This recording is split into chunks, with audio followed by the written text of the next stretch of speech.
Australia's retail recession grows. Let's have a look. Good morning everyone, Florian Heise here and welcome to another episode of Heise Says.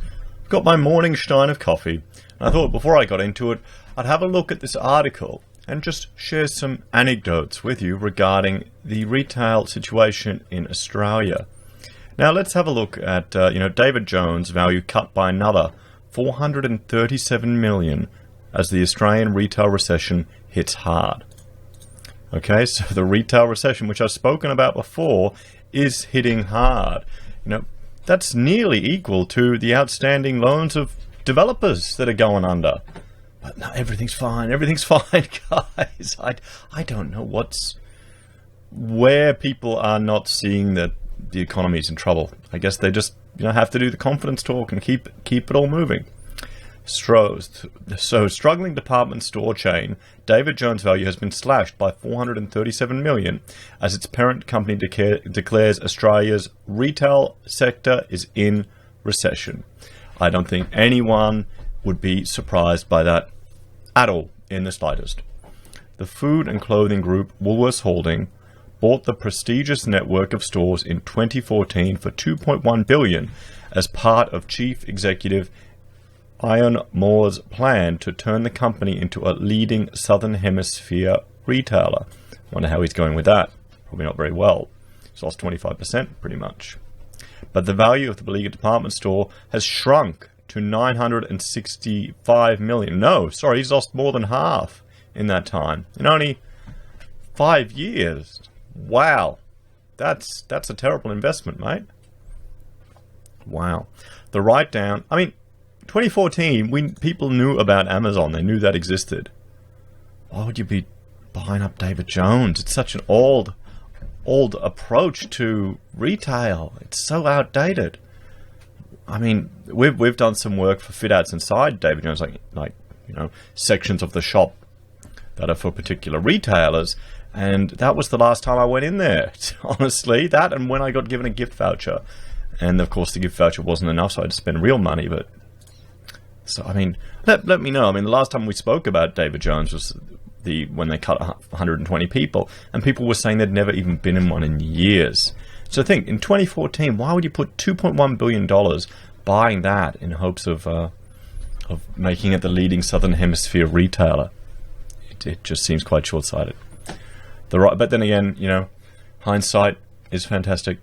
The write-down, the second since 2018, frames a bleak picture for department store operators around the world as shoppers opt for broader product ranges from global online players such as Amazon.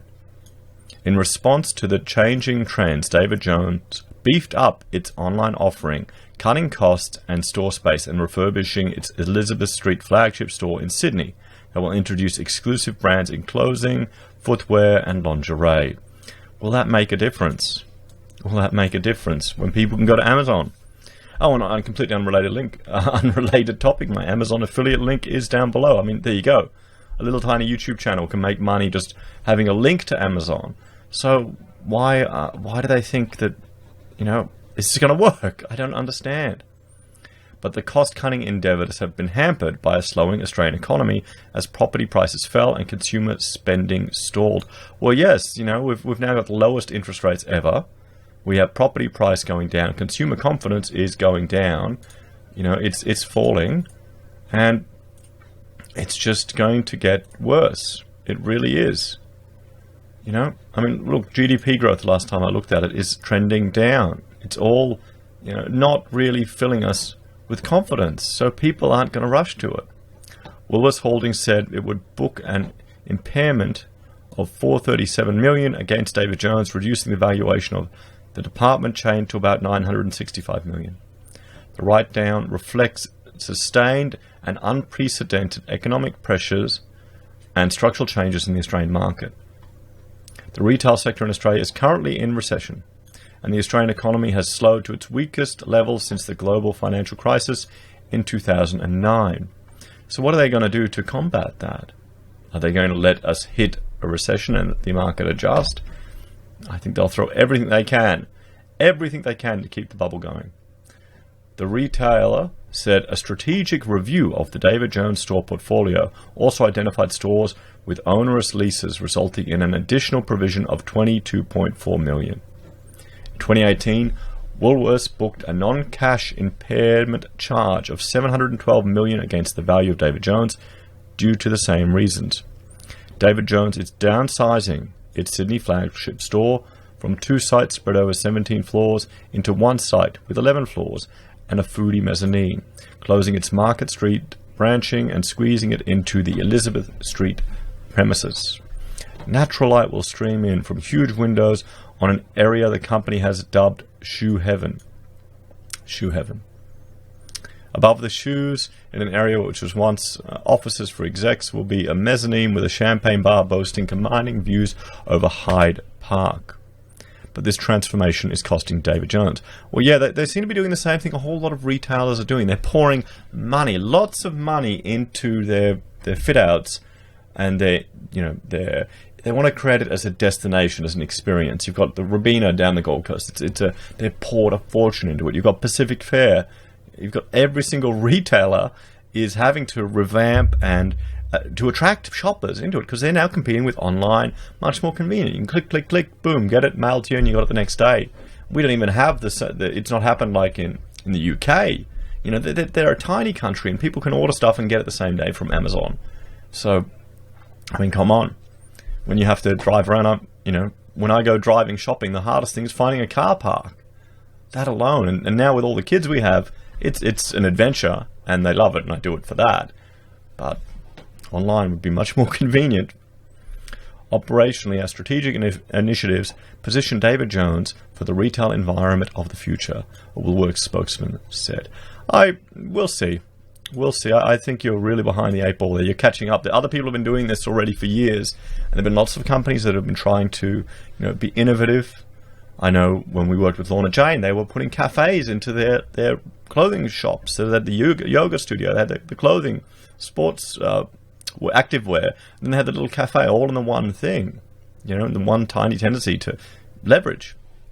And there were others. I think, what was it, Roger David was going with hair salons or barbers as well. So much like the smaller convenience store style that Woolworths and Coles have been opening, David Jones has focused on smaller floor space in its new stores to modernise the shopping experience.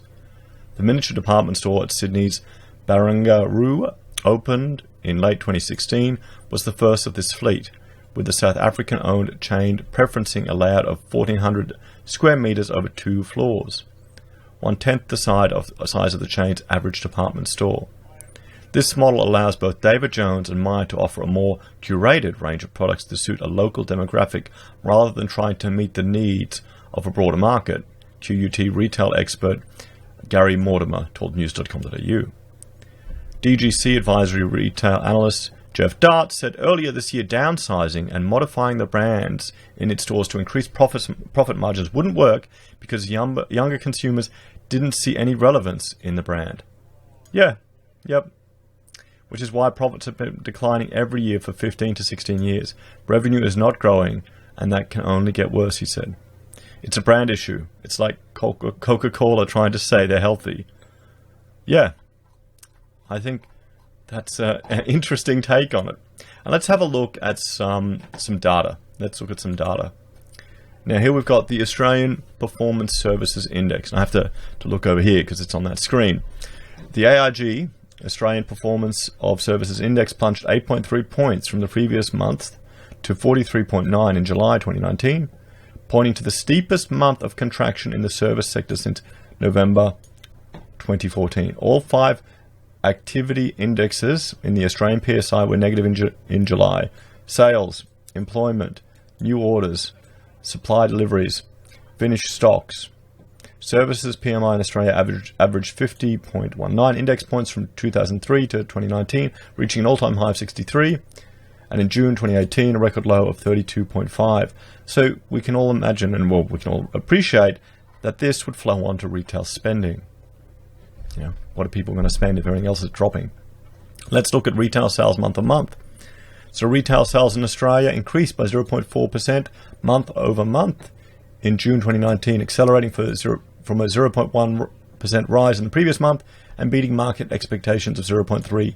This was the strongest monthly growth in retail trade since February, boosted by central bank rates, tentative signs of a turnaround in the housing market, and government tax rebates to households. I would say it's that. It's the additional tax money that people got, so they went out and maybe purchased some things they needed to.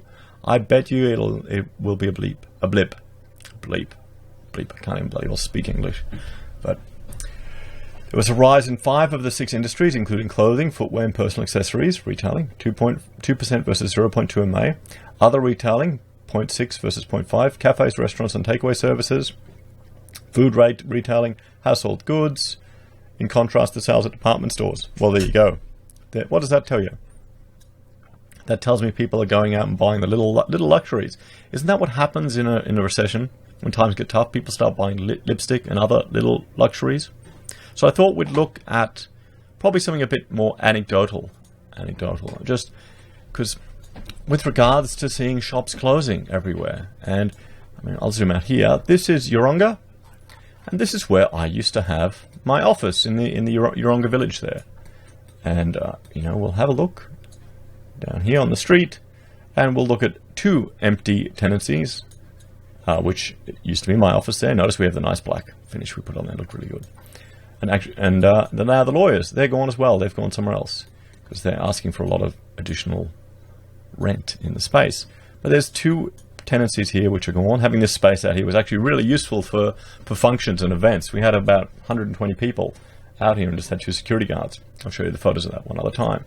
But let's have a look at some of the other tenancies in here, because I just visited my doctor the other day for absolutely no reason, it turns out, and I noticed there are a few empty ones. So I thought, we'll have a look at Google Earth and see what's here, but we can't because Google Earth didn't drive in the driveway.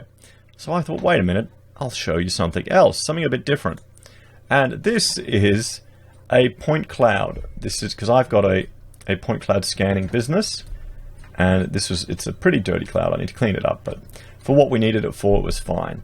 This was a scan we did of that shopping center, so it's all the point cloud data, and we use this in all our jobs, every single job, because then you don't need to go and measure it. You know where everything is.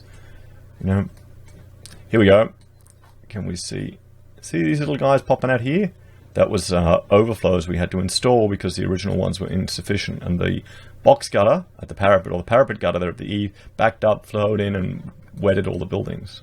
So what we'll do is we will jump in a sphere right here. We'll jump in. And we'll just take a moment to load up. Okay, so here you go. This is because what it does is it shoots a laser. The scanner shoots a laser and you get points, and then it does a photograph, and it uses the photograph to color in the dots. So the dots, because it's a point, you can use that to measure things. But you can also use this to have a look at what's going on here. So here's the village, and they've jazzed it up a little bit since then. But let's have a look.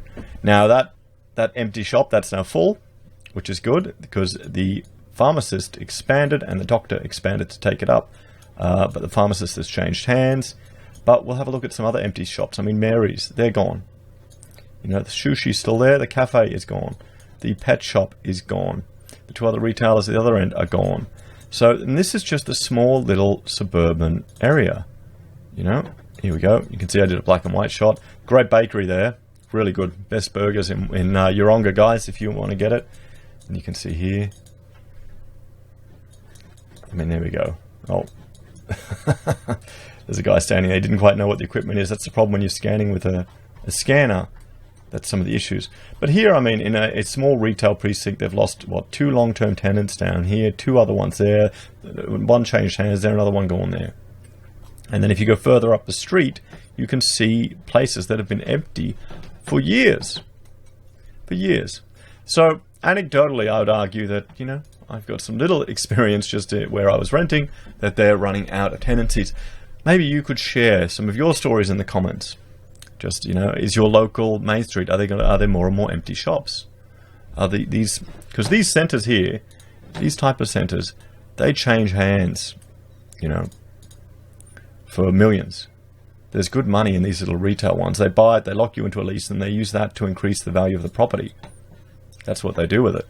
See, everyone doesn't You know, everyone's looking at the scanner to see what it is. And yeah, that's how they do it. So, you know, you've got the big boys are pumping so much money to increase the value of their spaces. It's interesting to see what will happen. Anyway, guys, thanks for watching. Please like, share, and subscribe. Leave your comments and anecdotes down below. It'd be interesting to see what people are experiencing around Australia.